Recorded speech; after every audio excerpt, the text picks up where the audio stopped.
Guys, tingnan nyo, tinanggal na yung mga pader-pader ba.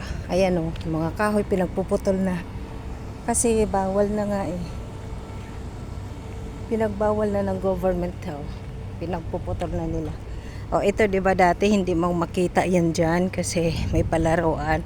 Ayan o, pinagpuputol na ang mga kahoy. Ito din dati dito. Sobrang taas nito ng halaman. Pero ayan yan guys. Oo, di ba?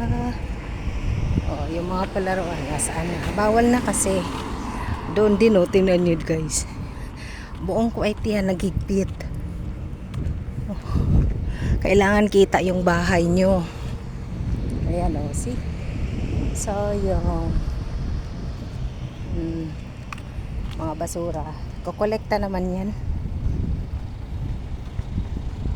Yung government oh.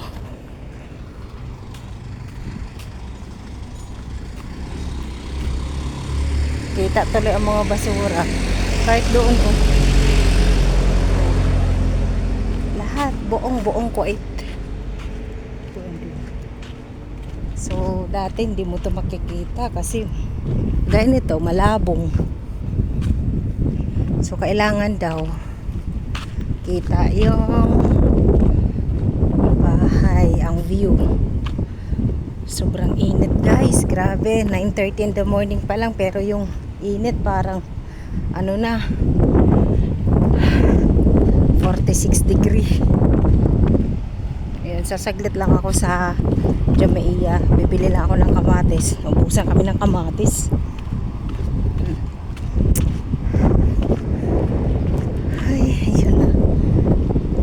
Grabing mahangin siya pero grabe ang dangga ba dangga.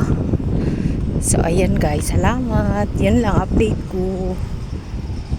Bye, thank you for watching, bye bye.